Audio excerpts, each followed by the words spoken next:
Nothing changes by chance, stay focused. The Stoic mindset that separates the disciplined from the distracted. The brutal opening truth. Let me tell you what is actually happening in your life right now. You are waiting. Maybe you don't call it waiting. Maybe you call it planning. Maybe you call it thinking about it. Maybe you call it getting ready, or almost there, or just not the right time yet. But underneath all of those comfortable words is one uncomfortable truth. You are waiting for something to change on its own. You are waiting for the right moment to arrive. For motivation to show up at your door. For circumstances to shift in your favor. For life to somehow rearrange itself around your dreams. And I need to tell you, with every ounce of respect I have for you, that it is never going to happen. Not because you are not capable. Not because your goals are too big. Not because the world is against you. But because of a principle so ancient, so universal, so mathematically precise that no amount of hoping can override it. Nothing changes by chance. Not one single thing in the life of a person who built something real happened by accident. Not their discipline. Not their results. Not their peace of mind. Not their relationships. Not their character. Every single thing that matters was constructed. Deliberately. Painfully. Quietly. One decision at a time, when no one was watching, when there was no applause, when the only voice in the room was the one inside them saying, "Keep going." Welcome to Stoic Mindset. If you are new here, subscribe right now, because what we do on this channel is not motivational decoration. This is not content designed to make you feel good for 11 minutes and then forget. This is philosophy built for warfare. The warfare of daily life. The warfare of the distracted mind against the focused will. Today, we are going all the way in. We are talking about focus. Real focus. Stoic focus. The kind that does not depend on mood or inspiration or favorable conditions. The kind that changes everything. Stay with me. Part 1. The myth of the lucky break. Let's start by dismantling something. Because there is a story that gets told constantly in our culture, and it is quietly destroying people's relationship with their own effort. The story goes like this. Someone succeeds. Someone builds something extraordinary. Someone transforms their life. And the story that gets told about them, the version that spreads, the version that feels satisfying, is the story of the lucky break. The right place at the right time. The connection that fell into their lap. The idea that arrived out of nowhere. The circumstances that aligned perfectly. We love that story. We tell it constantly. Because it is comfortable. Do you know why it is comfortable? Because if success is about luck, if the great outcomes of life are distributed randomly by chance, then your lack of results is not your responsibility. It means the universe just hasn't favored you yet. It means your moment is coming. It means you can wait a little longer. The Stoics would have called this a dangerous fiction. Marcus Aurelius, who ruled the most powerful empire in the known world, did not believe in luck as a governing force. He believed in preparation. In effort. In the daily, unglamorous, relentless work of becoming someone who was ready when opportunity appeared. There is a famous idea, not originally Stoic, but perfectly Stoic in spirit, that luck is what happens when preparation meets opportunity. Marcus lived that. He did not wake up as a wise emperor. He trained himself. Every morning, before the demands of the empire consumed his day, he wrote. He reflected. He practiced philosophy the way an athlete practices a sport, not because it was pleasant, but because it was necessary. He understood that the man who showed up with discipline every day was not lucky. He was ready. And ready looks like luck to people who were never prepared. Nothing changes by chance. Preparation changes things. Focus changes things. Consistent, deliberate, chosen effort, that changes things. Chance changes nothing. Chance is the story we tell about other people's work when we don't want to examine our own. Part 2. What focus actually is. Now I want to challenge the way you think about focus. Because when most people say they need to focus, what they mean is they need to concentrate harder. Stare at the task longer. Stop getting distracted by their phone. That is not focus. That is attention management. Focus, real focus, is something much deeper, much more structural, much more powerful. The Stoic concept closest to this is prohairesis, which is often translated as will, or choice, or the capacity for deliberate intention. Epictetus placed prohairesis at the absolute center of human life. He said it was the only thing genuinely ours. The one faculty that, fully developed, could make a person unconquerable. Not physically unconquerable. Unconquerable in will. And prohairesis is not something you switch on when you sit down to work. It is not a setting on your brain you can activate by removing distractions. It is a trained orientation of your entire self toward what matters. Real focus is not about what you do for 2 hours in the morning. Real focus is about what you refuse to do. What you stop caring about. What you deliberately, consciously, repeatedly choose to let go of, so that your energy, your attention, and your time can flow toward what actually counts. This is why scattered people stay scattered no matter how many productivity systems they try. They are trying to add focus onto a life that is fundamentally oriented toward distraction. They follow 10 people giving advice. They start projects and abandon them. They consume inspiration instead of applying it. They mistake being busy for being directed. And underneath all of that movement, all of that noise, there is no clear answer to the most important question. What are you actually for? Because focus is not a technique. Focus is an identity. The focused person is not someone with a better calendar. They are someone who has decided, deeply, finally, without negotiation, what they are about. What they are building. What they are willing to suffer for. And once that decision is made, genuinely made, focus is not something you have to force. It becomes the natural expression of who you are. Part 3. The Architecture of Distraction. Let's talk about what you are actually up against. Because I want to be fair to you. Staying focused in the world we live in is not simply a matter of willpower. The environment around you has been engineered, deliberately, expensively, by some of the most intelligent people on the planet, to steal your attention. Every notification. Every algorithm. Every infinite scroll. Every platform that measures its success in minutes of your life consumed. These are not neutral tools. They are attention extraction systems. And they are extraordinarily good at what they do. But here is what the Stoics would say about that, and this is important. The obstacle is not an excuse. The obstacle is the training ground. Seneca wrote extensively about the enemies of the focused life. He didn't have smartphones. But he had the Roman equivalent: gossip, social performance, the endless demands of public life, the seductive noise of popularity and status. He wrote about how most people live on the surface of their lives. Constantly reacting. Never choosing. Blown around by whatever stimulus arrives next. He called this a kind of sleep. A waking unconsciousness. And he said the first act of philosophy, the first act of a real life, is to wake up. To notice that you have been reacting. And to choose, for perhaps the first time, to act instead. The architecture of distraction is real.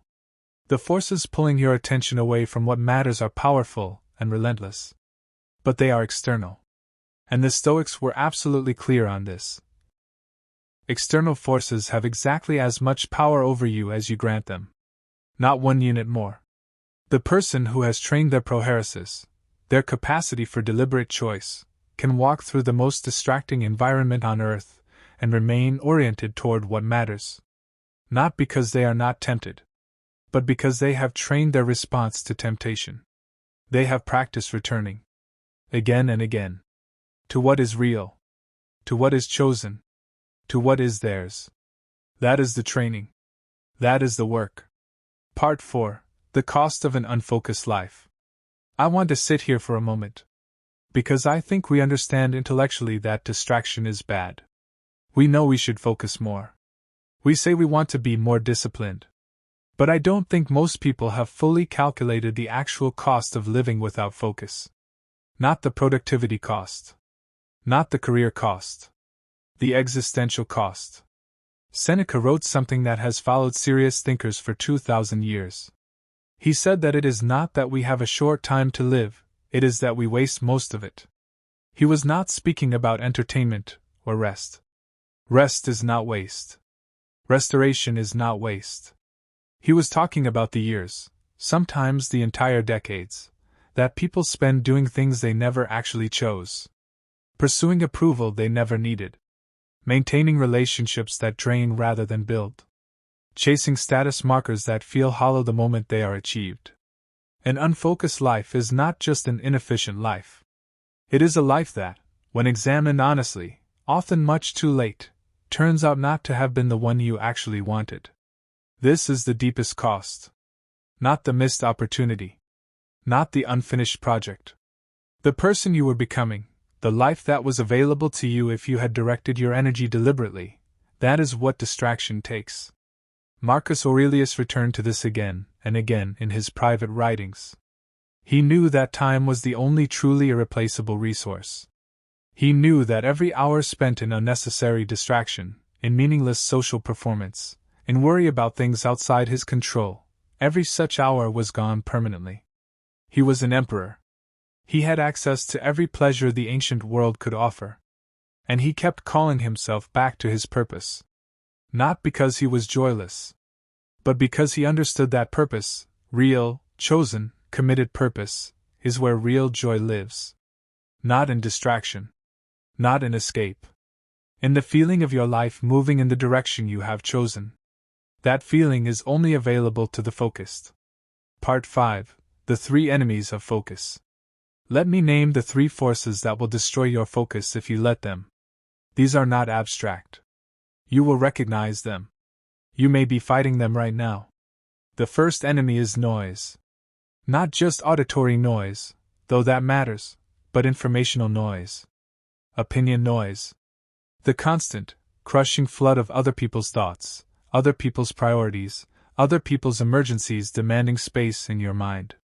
Social media is the most efficient noise delivery system ever invented.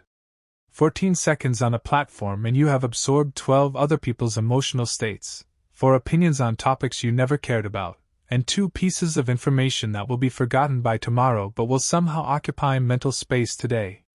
The Stoic prescription for noise is radical by modern standards. Selective withdrawal. Seneca deliberately spent time in his own company.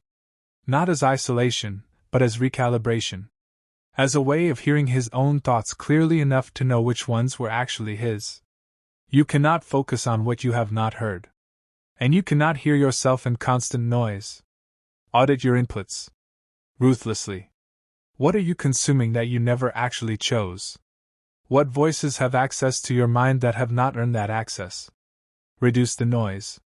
Protect the silence. Your clearest thoughts live there. The second enemy is diffusion. This is the mistake of doing 10 things at 60% instead of one thing at 100%. Most people are not unfocused because they lack ambition. They are unfocused because they have too many ambitions running simultaneously, and not enough commitment to any one of them to see real results. They start the business and the podcast and the side project and the new fitness routine and the meditation practice all at once. And because everything is important, nothing is important. The Stoics practiced something they called amor fati, love of fate, love of what is. And one application of that principle is this. Love where you are. Be fully here. Not half here while half somewhere else. Pick the thing.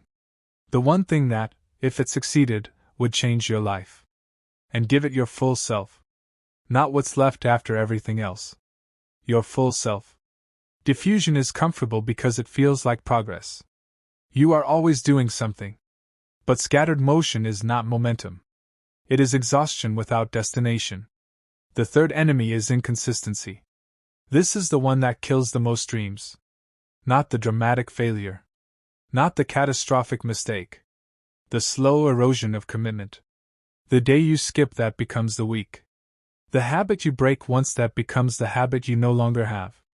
The goal you deprioritize today that quietly becomes the goal you have given up on. Marcus Aurelius wrote about this. He wrote about the danger of the small compromise. The one exception. The moment you allow your standards to slip because it has been a hard day, or you are tired, or you tell yourself you deserve a break. Rest is not the enemy. Genuine rest restores. But inconsistency disguised as rest, the day off that your commitment did not authorize, that is corrosive. Because every time you break your word to yourself, you are teaching yourself something. That your commitments are negotiable. And a negotiable commitment is not a commitment. It is a preference. And preferences bend. Build the discipline of doing what you said you would do, especially on the days when you don't feel like it. Especially on those days. Because that is where character is built. In the gap between feeling and action. In the choice to move when every comfortable impulse says to stay still. Part 6. The daily practice of the focused life. Let me give you something you can use. The Stoics were philosophers of practice. They did not separate wisdom from action. For them, a philosophy you did not live was not a philosophy, it was decoration. So here is a daily architecture for focus. A Stoic framework. Not a productivity hack. A way of being. Morning, before the world gets in.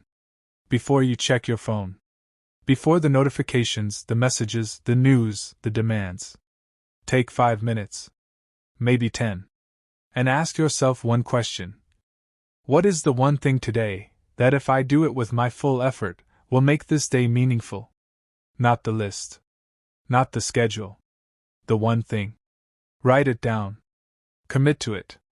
Make it your anchor for the entire day. Marcus Aurelius did this. Every morning, before he was emperor, he was a student, his own student, setting his intention for the day ahead. Throughout the day, the return practice. You will get pulled. You will drift. The noise will come for you. The practice is not preventing the drift. The practice is the return. Every time you notice you have lost your thread, every time you catch yourself reacting instead of acting, consuming instead of creating, performing instead of building, just return. No self-criticism. No guilt spiral. Just return. The quality of your focus is not measured by how rarely you drift. It is measured by how consistently you come back. Evening, the honest accounting. Before you sleep, a brief examination. The Stoics called this the evening review. 3 questions. What did I do well today?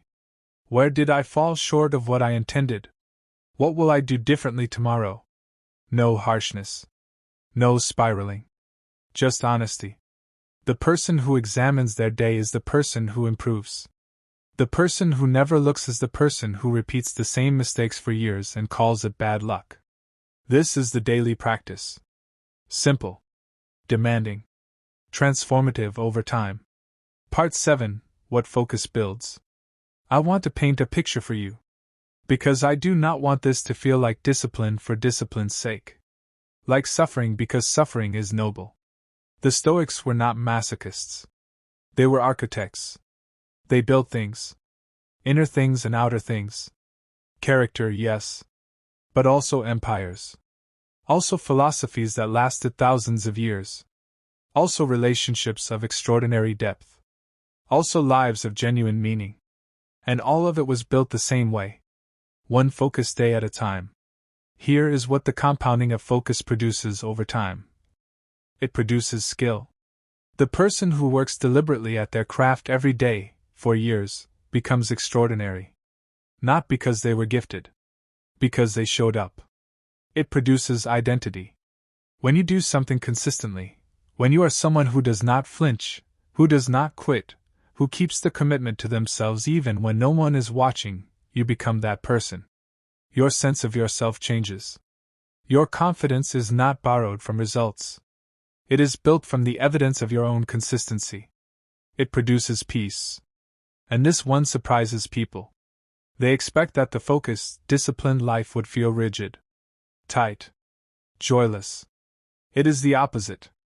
The person who is scattered, who is doing everything and completing nothing, who is always distracted, always behind, always reacting, that person lives in low-grade anxiety.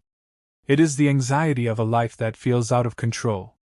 The focused person, the person who knows what they are about, who honors their commitments, who ends most days having done what they set out to do, that person experiences something that most people are desperately chasing. Enough. The feeling that today was real. That they were present for it. That the hours meant something. Not every day. Life is not a formula. There will be hard days, unclear days, days when nothing goes as planned. But the general tenor of the focused life is a profound, quiet satisfaction. Not excitement. Not the dopamine spike of novelty. Something more sustainable. More real. The satisfaction of a life being lived on purpose. Part 8. For the one who keeps starting over. I want to speak to someone specifically right now. You have been here before. You have had the insight. You have felt the clarity. You have made the decision, really made it, and then watched it dissolve within weeks, sometimes days. And you are wondering whether something is wrong with you. Whether you are fundamentally lacking in the thing that other people seem to have. Whether discipline is something you are just not built for. I want to tell you something, and I want you to hear it. The fact that you keep starting over is not evidence of weakness. It is evidence that you have not quit. The person who fails and walks away, that is a different story. But you are still here. Still trying. Still listening. Still looking for the path. That is something. That is, in fact, the thing. The Stoics did not promise that the path would be smooth. They did not promise that virtue would be easy to maintain, or that focus would feel natural from the first day. Epictetus was explicit: philosophy, real philosophy, lived philosophy, is hard. It requires you to act against your immediate impulses. To choose long-term over short-term. To do the difficult thing when the easy thing is right there. But he also said this: the person who tries and fails and returns is engaged in the real work. The person who never tries is not even in the game. You are in the game. So stop treating your restarting as failure. Start treating it as practice. Every time you return to your intention, every time you get up off the floor of another abandoned attempt and choose again, you are building something. You are building the muscle of return. And one day, not dramatically, not with a thunderclap, that muscle will be strong enough that the drift will not take you as far. The fall will be shorter. The return will be faster. And then one day, it will just be who you are. Not because change happened to you. But because you refused, again and again, stubbornly, quietly, to let the unfocused version of yourself be the final word. Nothing changes by chance. You change. By choice. By practice. By return. Part 9. The world needs your focus. Let me close with something that goes beyond personal development. Because I think focus is not just a personal achievement. I think it is, in some real sense, a responsibility. We live in a world that is desperately short of people who think clearly. Who act from values rather than impulse. Who can stay on task when everything around them is designed to pull them off it. The distracted masses are easy to manipulate. Easy to sell to. Easy to direct. Easy to keep consuming and reacting and never building. But the focused person, the person who has trained their attention, who knows what they are for, who is building something real, that person is different. That person creates rather than consumes. That person leads rather than follows. That person contributes rather than just participates. And that is desperately needed. Not just for your benefit. For the people around you. For whatever you are building. For the version of the world that exists because you decided to show up with your full self. The Stoics believed that the good life was not a private achievement. It overflowed. The person of genuine virtue, disciplined, focused, clear, made the people around them better simply by being what they were. That is what is available to you. Not just a better career or a more productive morning. A life that means something. A presence that other people feel. A legacy, even a quiet one, that exists because you refuse to let yourself be scattered. That is the invitation. That is what focus, sustained over a lifetime, actually produces. Subscribe and stay in the fight. If this reached you today, if something in these words stirred something in you, do not let it end here. The insight that stays at the level of feeling and never becomes action is the most painful kind. Because you got close. You felt it. And then life moved on and took the feeling with it.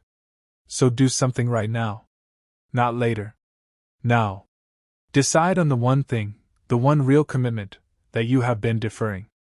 The one area where you have been waiting for chance to do what only choice can do. Write it down. Tell someone. Begin. And if you want to keep building this, if you want weekly content that goes this deep, that takes Stoic philosophy seriously as a tool for living rather than a collection of quotes for social media, subscribe to this channel right now. Hit the bell. Every week, we come back here and we do the work together. We go deeper into the philosophy. We talk about what it actually looks like to live with discipline, with focus, with the quiet, unshakable resolve of someone who has stopped waiting for life to change on its own. Because nothing changes by chance. Not your circumstances. Not your character. Not your life. But you, focused, committed, returning again and again to what matters. You can change everything. We will see you in the next one.